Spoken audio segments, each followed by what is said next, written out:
Comme nous pouvions nous y attendre, nous avons assisté à une finale assez décevante au Masters 1000 de Paris-Bercy entre Novak Djokovic et Denis Shapovalov. La faute à un Canadien beaucoup trop tendu, friable dans l'échange et surtout un Serbe impérial au service. On te dit tout sur cette finale du dernier Masters 1000 de l'année. C'est parti, let's go! Comme il y a une semaine avec Roger Federer, Novak Djokovic affole les compteurs. 77e titre en carrière, 34e titre en Masters 1000, 5e titre à Paris-Bercy après 2009, 2013, 2014 et 2015, et surtout son 5e titre acquis en 2019 après l'Open d'Australie, Madrid, Wimbledon et Tokyo, soit seulement son deuxième Masters 1000 de l'année. Si on prend un petit peu le déroulé de la rencontre, dans le premier set, on a un Denis Shapovalov très tendu qui se fait breaker d'entrée et qui après va retrouver un petit peu des couleurs sur son service, mais en face, Djokovic va être impérial sur ses engagements, 83% de première balle et surtout 85% des réussites derrière. Dans le deuxième set, le Canadien a retardé l'échéance étant donné qu'il va très bien servir jusqu'à 3 partout. À 3 partout, il fait vraiment un mauvais jeu de service, il se fait breaker et derrière, Djokovic va dérouler, notamment au service en profitant des errances de son adversaire à la relance, notamment côté revers. En résumé, on a eu un Denis Shapovalov très tendu, c'est tout à fait logique, étant donné qu'il s'agissait seulement de sa deuxième finale en carrière. La première a eu lieu il y a quelques semaines à Stockholm, il l'avait remportée, et là c'est quand même une finale de Masters 1000 contre Novak Djokovic, ce qui fait que le Canadien allait beaucoup trop rapidement à la faute et a tenu quasi exclusivement grâce à son service.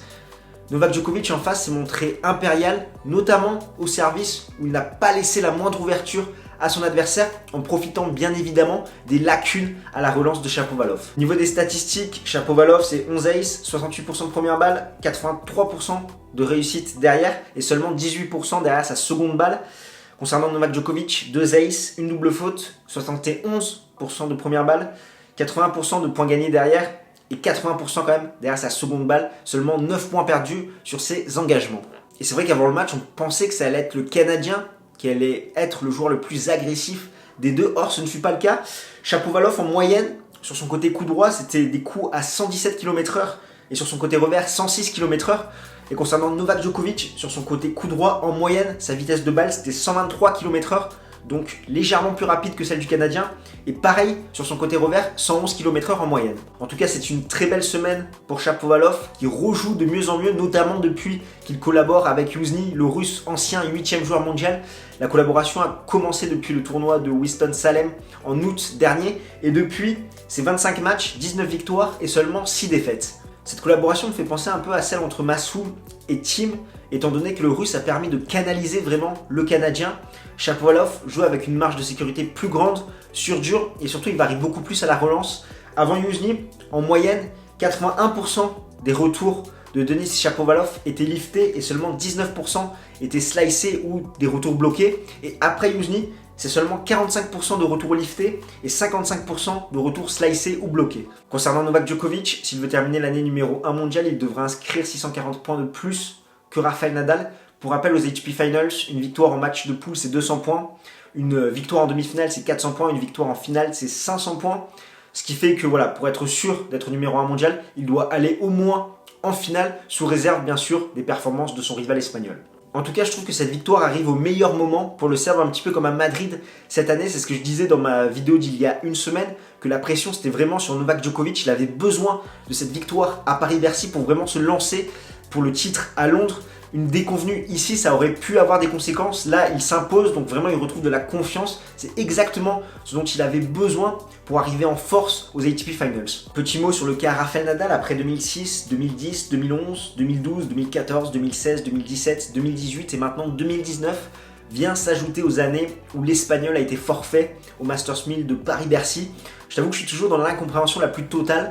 Pour rappel, l'Espagnol s'est fait une petite déchirure aux abdominaux lors de son entraînement au service avant d'affronter Denis Shapovalov en demi-finale. Il est toujours incertain pour les ATP Finals. Il va passer des examens supplémentaires ce lundi à Barcelone, donc on en saura plus. Mais ça risque potentiellement de tronquer un petit peu le tableau du Masters, étant donné que le tirage des poules a lieu ce mardi.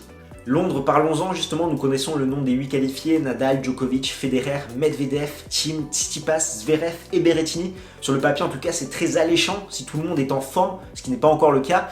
Et c'est vrai que si on devait dégager une poule un petit peu plus compliquée pour la tête de série numéro 1 ou tête de série numéro 2, on aurait tendance à dire qu'avoir Federer, Tsitsipas et Zverev seraient la pire poule entre guillemets, mais quand on y regarde de plus près, finalement Tsitsipas n'a aucune expérience dans ce genre d'événement et Thiem a énormément progressé sur dur et en indoor.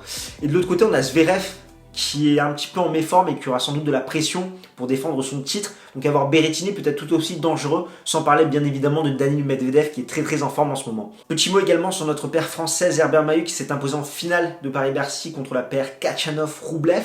14e titre en carrière pour cette paire et surtout le premier à Paris-Bercy. Ainsi, ils ont décroché 7 titres dans les 9 Masters 1000. Il leur manque Madrid et Shanghai. Donc voilà ce qu'on pouvait dire pour ce dernier Masters 1000 de l'année. N'hésite pas dans les commentaires à nous donner ton avis.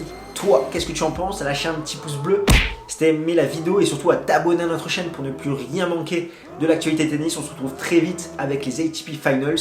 D'ici là, porte-toi bien. Ciao ciao tout le monde.